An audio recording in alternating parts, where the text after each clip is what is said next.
Have you ever shown a torch into the leaves of some trees at night, and seen how the leaves and branches seem unnatural, as if the pitch black that surrounded you seemed to be persistent to reach that area, and the light seemed to be shying away from the area, as if the green from the leaves was lost, and replaced with an eerie gray?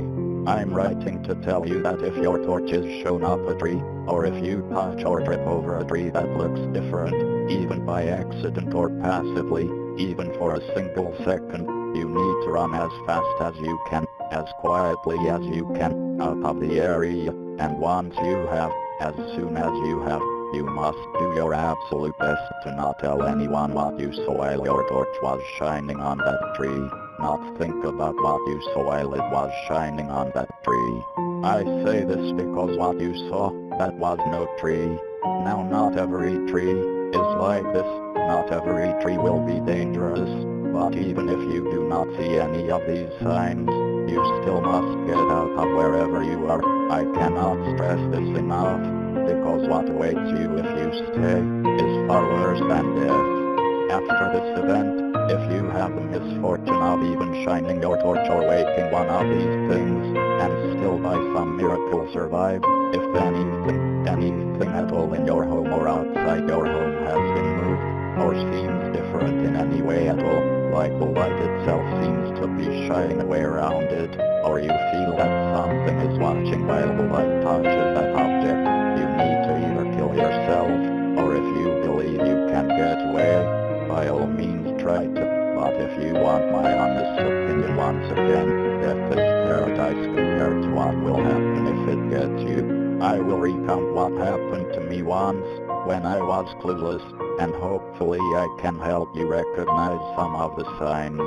I had a family then, and we were happy. I loved my parents, and they loved me. One day, soon after my 17th birthday, my father told me that it was time to go for my annual camping trip, which was my idea, and that I could take a friend.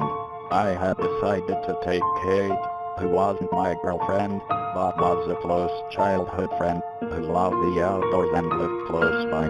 So, in a few days, we were hiking through towards the woods.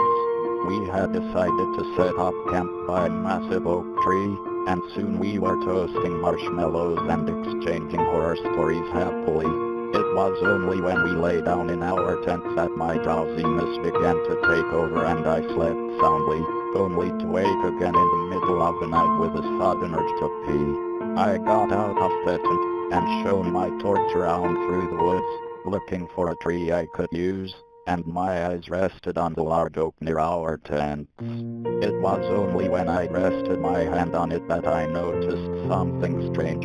The bark, it felt like skin. I ran my hand across the tree in confusion, and shrieked when I felt something.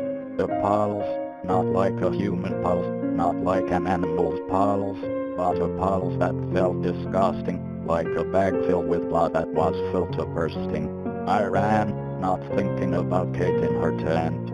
I feel guilty about not thinking about her and just running away, but now I know that there was no way she could have gotten away. As I reached my house, opened the door and tore up the stairs to my room, I looked back at the woods through the blinds, and saw a dark, humanoid shape, but about twice the size of a person walking heavily, but not making any noises with its massive feet as if it weighed nothing. Then I saw its face, as a line of moonlight hit it. It had a deer head, complete with antlers and fur, but what really got me writhing in terror were its eyes. Instead of bead-shaped, or white and black like a deer, they were deep in its face, and human-looking, and the most horrifying part was that they were facing directly forward in its skull, with a line of red tracing from where they should have been to where they were facing forward. The day after that I left,